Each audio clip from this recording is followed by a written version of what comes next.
here, and welcome to Coming Soon Movie News with Niklsun. I'm your host, and on this show, every Monday, Wednesday, and Friday, we'll be going over all of the day's movie news, as well as going over what it means for the production in general, such as casting decisions, trailer announcements, director announcements, things like that. So, without any further ado, let's get started with today's Hot Topics. And the first topic we have to talk about today is Lionsgate has premiered a brand new trailer for the upcoming Hunger Games Mockingjay Part 1.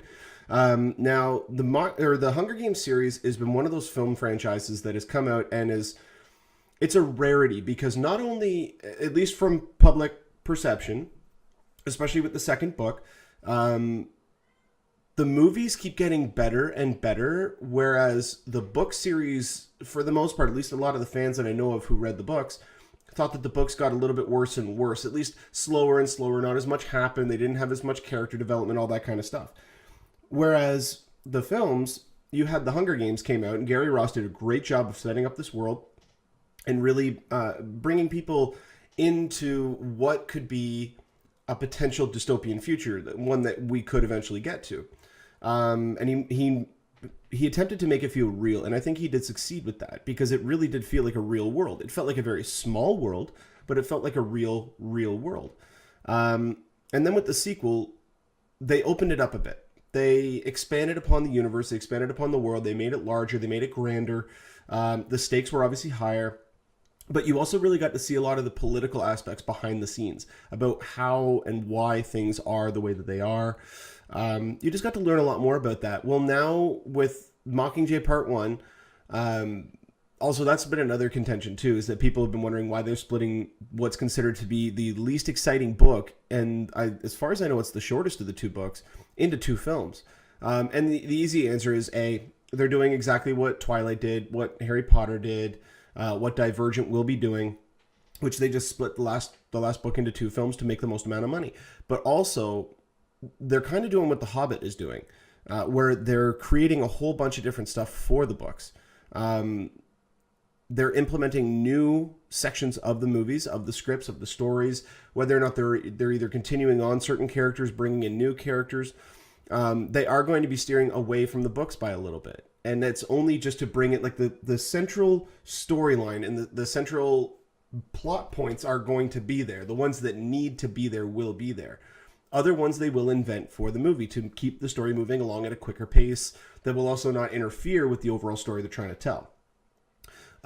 With this trailer, there's a couple of things that you really get to notice. First off, the games are gone. We're not getting back to another game, because that was one thing. I haven't read the books. I'm the type of person where I don't like to read the book before I see the movie, because my medium is visual. I do enjoy reading, but whenever I read something, I always take this back to the book Timeline, which was written by Michael Crichton. Now, when I read that book, I had a certain vision in my head as to what it could look like, but I had already seen the trailer for the movie. So I was able to form what I thought these events in the book, how they were going to happen, using the characters that I knew or the actors that I knew that were cast as those characters. So once I finally got to see the movie, first off, it looked a lot like I thought it was going to look like. The problem is that they had completely stripped away the story. I'm getting off on a little bit of a tangent, but the original story had them go back for 36 hours. The movie, they went back for 6. In the book, only 3 or 4, or I think only 3 people go back. In the movie, it's like 6 or 7. So, I mean, they really did change a lot of stuff. They took out the major set piece in the middle of the movie, the big jousting sequence, which was in the middle of the film. They completely excised that right from the script. So ever since then, I have never read a book for a film before it came out. I will always read it afterwards. But when it comes to a series, I will wait until the series is done and then I will read the books. So taking a look at the first movie and then the second movie and seeing, okay, the games are coming back. What are they going to do with the third movie? What sort of excuse are they going to come up with? Because I thought they did that really well in the second movie, in the second book as well, where it's they take the victors. And it's a way to kind of get back. It's all dealing with the political aspect. It's all dealing with things behind the scenes, but using the games as a forefront as an entertainment medium. So I was hoping that they were going to go away from that in the third one, and they have, because this one is more about the revolution and the rebellion. You really get to see how large the rebellion actually is at this point. You see the stockpiles that they have of all their ammunition. But the big highlight to me, or at least for me in the trailer, was the money shot at the end, where you see Katniss and Gale are using their explosive crossbows, which, by the way, that's awesome. That's right out of a video game, so I think that's really cool. But they're using their explosive arrows to shoot down these two ships, and then you see it, and it's all done in one shot. You see them coming up, they lock their arrows, and they look up, and then they fire. You see the one ship get hit, and then it crashes into the other one. The camera pans around, and as you see them crashing, then the title card comes up.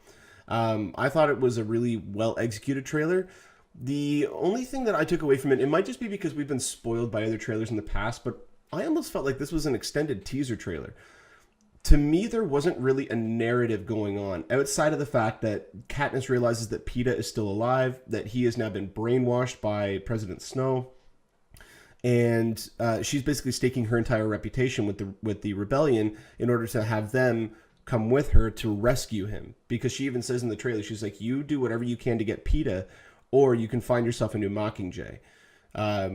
So the stakes are really rising up. And I also do think, again, I haven't read the books, but looking at the trailer, anybody out there who has read the books, just you can say just either yes or no. I don't want to be expanded upon on this because I don't want any spoilers to come out. But in the trailer, there's looks to be a big set piece at a dam, and the dam looks like it's either blowing up or crumbling or falling. All the water's coming through. To me, it appears as though that's going to be the final set piece of the movie. So that's going to be the part where that's the cliffhanger ending. Essentially, is going to be shortly after that or right at that sequence. Let me know if that part of the book actually does take place somewhere in the middle. If it's at least within the middle third of the book. Because if it does, then I think we've pretty much found the section of the movie where they are going to be cutting it and waiting until next November to release Mockingjay Part 2. I do think that I wish we could get back to the time when we had sequels come out like 6 months. Like if they did a movie back to back, it was a 6-month release. Like they did that with The Matrix, The Matrix 2 and 3. The one was released in May and the other one was released in November. Because if you're going to try to capitalize on it and you're going to end it on a cliffhanger, a lot of times some people will forget. And this is obviously not the case with Hunger Games because this is such a powerful franchise, but you start to lose a few people, or they don't exactly remember all the details that are coming out. I mean, doing one a year, yes, that makes sense, but I don't know. Maybe it's just me just wanting more. The studios are already giving us all the stuff that they're giving us, and yet we still want more. So that's probably all it is. But still, I would like to see them try to do something like that. Like they're doing that with Avatar, but that makes sense because of the amount of special effects. I would like them to see them do that, but I mean, Francis Lawrence, what he has done with these movies so far, with Catching Fire, because he took over for Gary Ross. Gary Ross kind of made it feel like a very survivalist movie, whereas the second one was more of a thriller, and this one looks to be a little bit more of an action film. So I wonder what number 4 is going to be. I hope it's a disaster film. I really hope they try to hit all 4 quadrants and make it a disaster film, because I think that'd be really cool. But you can find a link for the trailer in the description below. Definitely check it out. Let me know what you think. Again, I do feel like it's just an oversized teaser. With this being the middle of September, I don't know if we're going to be getting a final trailer, but we might sometime next month because the movie doesn't come out till the end of November. So if we do get more information about this topic, though, I will definitely update you guys on here.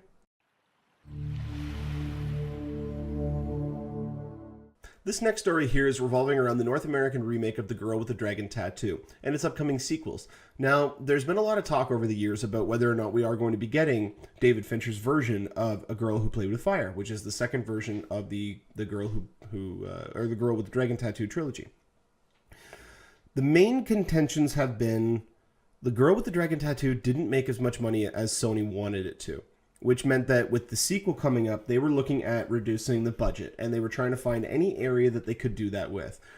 One of the main areas was cutting down Daniel Craig's salary. Daniel Craig wanted nothing to do with that. He said, if you want me in the movie, I'm going to be paid what I signed up to pay, what I originally signed on my contract to be paid. If you want to pay me less, that's fine. I won't do the film. So that was the last that we had heard on it. With David Fincher's Gone Girl coming out on October 3rd, he's been doing a couple of roundtable interviews, and one thing that he brought up on an international press tour was the fact that he believes in one way or another, Girl Who Played with Fire will happen. He didn't go any further to say that it would be with him or without him. He did say that, Sony spent so much money on acquiring the rights to the script or acquiring the rights to the books and then also having the script completed, that he thinks that in some form it will happen. They've just invested too much money to not have it go anywhere. Outside of that, though, he also mentioned that they are trying to work around Daniel Craig's schedule with his Bond 24 coming up. So that it looks as though that they have done something in terms of getting him back on board. Outside of that, though, we have no real information. There's no idea of when the movie could film. If David Fincher is going to still direct it, he's got a pretty busy plate coming up. He's got a couple of high-profile projects that he's trying to get off the ground.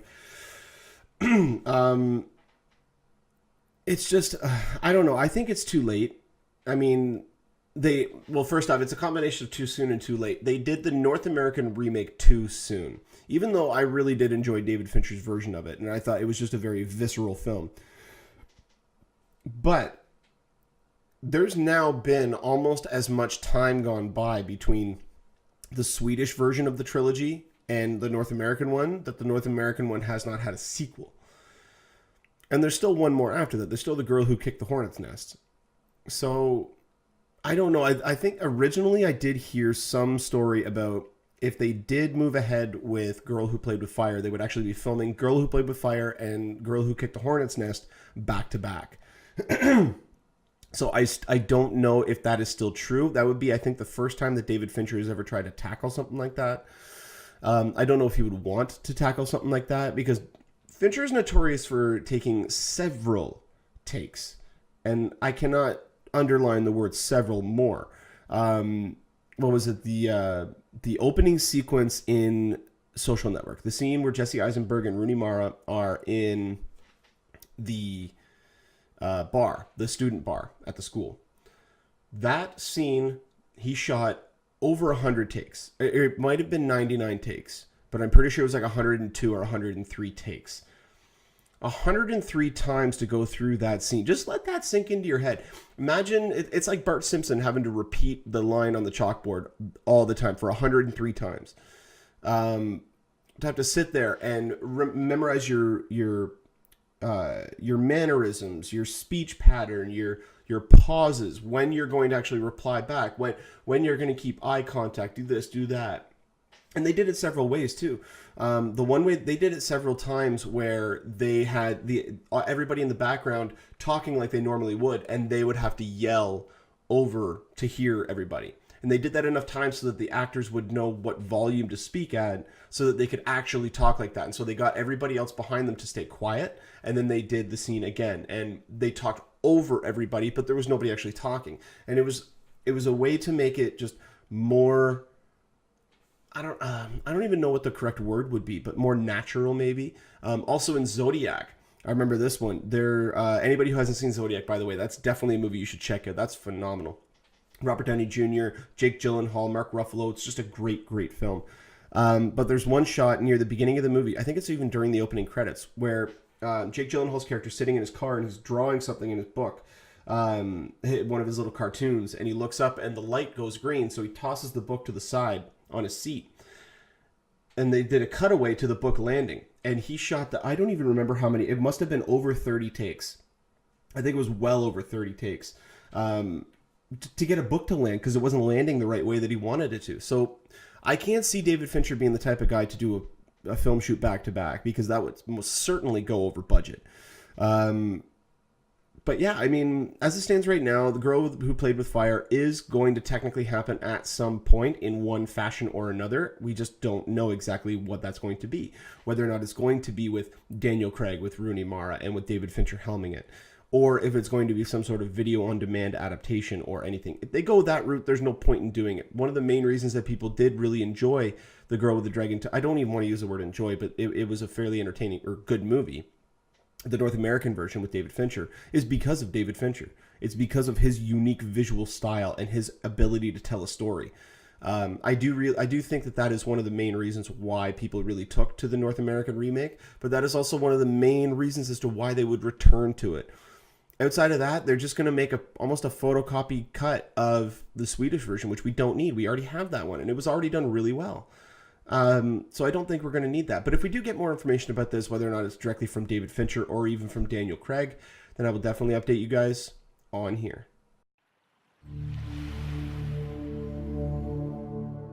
It looks like the upcoming sequel to Vacation, or a reboot, or whatever it is you want to call it, is actually going to be getting another star power, because Leslie Mann, the wife of director Judd Apatow, who's appeared in such movies as The Change Up, The Other Women was her most recent one, but she was also in Knocked Up. She was in This Is 40.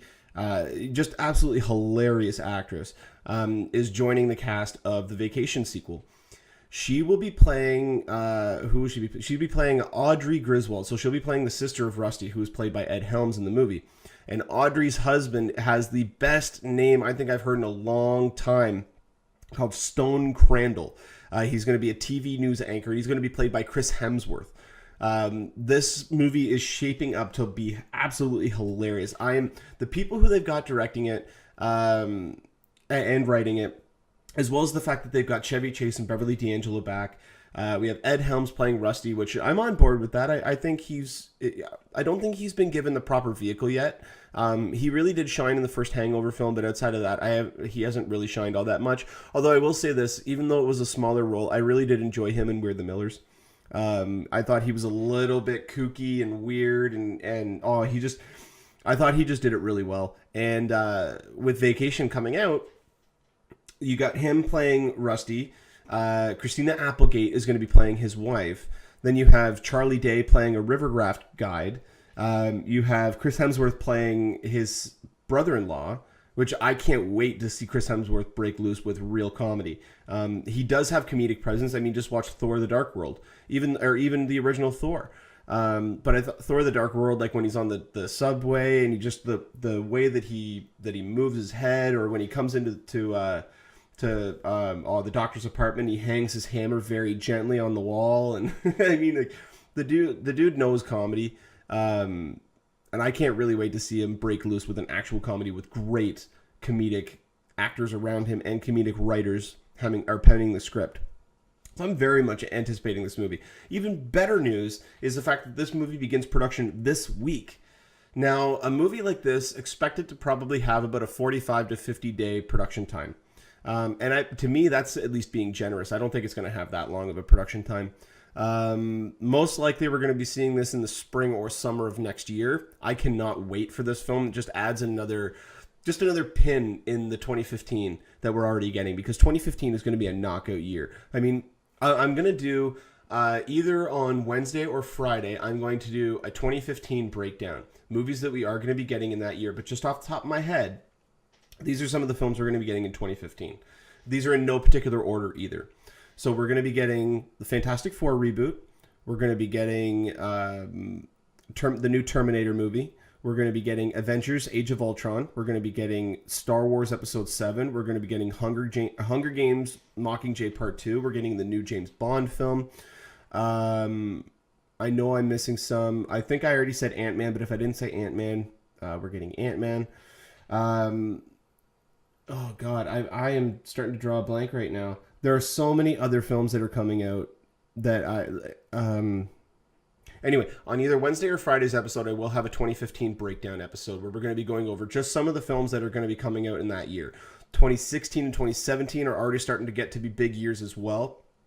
I mean, I remember it was about last year when we were thinking, good God, I cannot believe what movies are coming out in 2015, because some of them are going to be so expensive, and it was a $200 million movie opening up pretty much every week, that some of them were bound to flop just out of sheer number. It doesn't matter if it's a great movie, just out of sheer numbers. People do not have the income to go to the movies as often as us movie fans. They have actual things they need to buy. Whereas, someone like me, I spend the majority of my paycheck on going to the movies, just so that I can absorb as much as I can, because I absolutely love film. I love what it can do. I love how much it can change somebody in terms of what their mood is, whether or not, like, just if you're mad and you go to a comedy, you'll laugh, but you'll probably still be mad after that movie. But if you are in a position where you are almost depressed and you go and see a movie that is just uplifting, and like When the Game Stands Tall would probably be the most recent one. I thought it was okay. It was nothing special. It reminded me a lot of Miracle and The Blind Side, but I know for a fact that anybody who is feeling just down, if you go and watch that movie afterwards, you will feel a lot better, not just in general, about yourself, because you are just shown all of these different things, and whether or not you take them to heart is up to you. That is absolutely up to you. But this is the way that I interpret film. And when I go and watch a movie, I get a specific sensation after I finish that film, as to not just whether or not I enjoyed it or I thought it was cool, just what it really did for me and what it did to me. I really do feel that film has that kind of power. And when you let it take over, when you let it do those kinds of things, then rare things can happen to you. But yeah, I mean, that's just my general opinion on it. But getting back to the topic that I'm on, I cannot wait to see what Leslie Mann is able to do with all of these great comedic actors and just great actors all around. And I'm really looking forward to seeing Chevy Chase and Beverly D'Angelo return back to their characters of Clark and Helen Griswold. I think it's just going to be absolutely hilarious. So expect this movie to come out sometime next year. If we do get more information about this topic, though, I will definitely update you guys on here.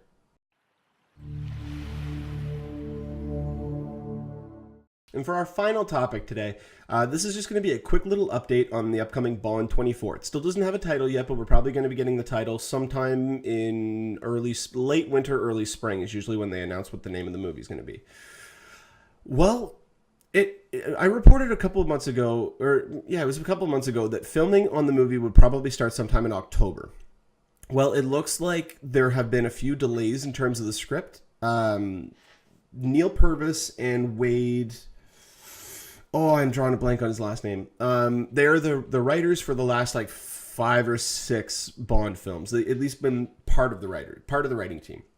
Well, they've been asked to come in and punch up John Logan's new script to add in a little bit more of the Bond humor, because I guess this movie was taking itself a little bit too seriously. Now, this is one of the few times in a long time in Bond's history that the director has actually returned to direct the follow-up movie.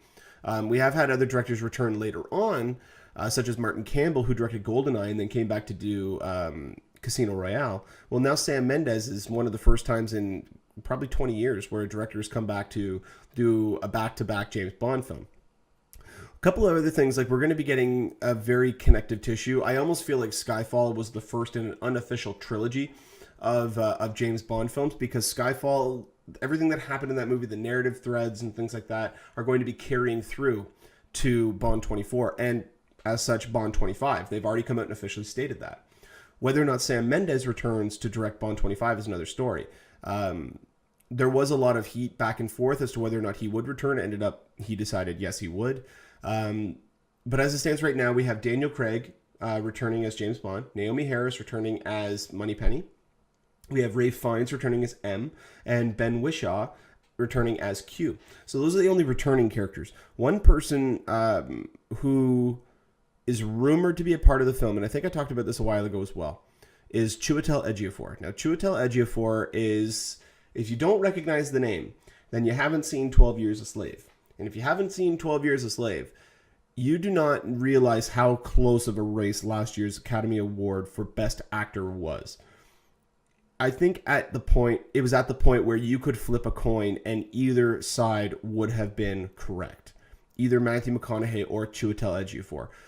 That performance alone, I felt that Dallas Buyers Club was overall a better film, and I do feel that should have it was just the subject matter of 12 Years a Slave that really did push it over the edge, but I felt that Dallas Buyers Club was a better overall film. Nothing to do with subject matter at all. It was just the way it was constructed, the way that the characters interacted, everything like that. I do feel that it was a better film. Well, it looks as though Chiwetel Ejiofor is still rumored to be the villain. I tried reaching out to a couple of sources that I know, but I have not heard back yet as to whether or not that is still in contention. As it stands right now, he is still connected to the film as a rumor. It is not to the point where it is in negotiations, at least as far as I'm concerned. But if we do get more information about this, I will definitely update you guys in terms of whatever the cast is. But we do know that, first off, outside of just the main villain, there will be a henchman that will be in the vein of Oddjob and Jaws. So we are getting a very physically imposing henchman in this film. But on top of that, they've released a couple of the countries they're going to be filming in. So we know they're going to be filming in Austria. They're going to be filming in Rome. And Rome will have a major car chase. Morocco. And also obviously at Pinewood Studios, which is where they film every Bond film. That's currently where they're filming Star Wars, so they just have to wait for Star Wars to finish up. The movie's going to open up at the end of October in the UK, but it will open up here in North America on November 6th, I believe. So keep your eyes out for that. It's still well over a year away. They're not going to start filming until December 6th. That's when they start filming. So most likely we're going to start to see the title. They may even unveil the title when filming starts. They may do that with the press release.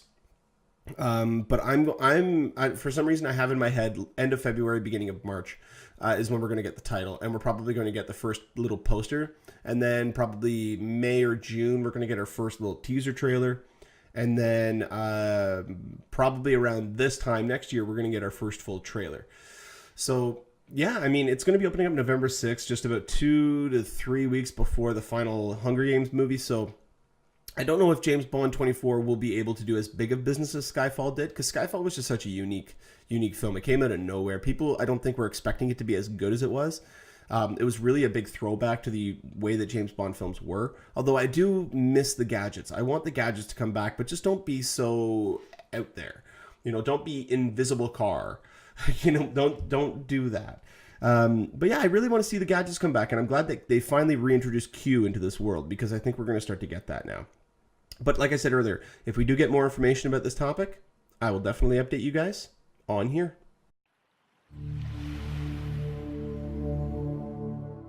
Well, that'll do it for us here on Coming Soon Movie News with Niklsun. Thank you so much for watching. You guys have been a great audience. You can go ahead and click subscribe there in the bottom corner. You can get updates whenever we post a new video. You can also find me on Twitter at Niklsun, Niklsun, for all of your movie updates.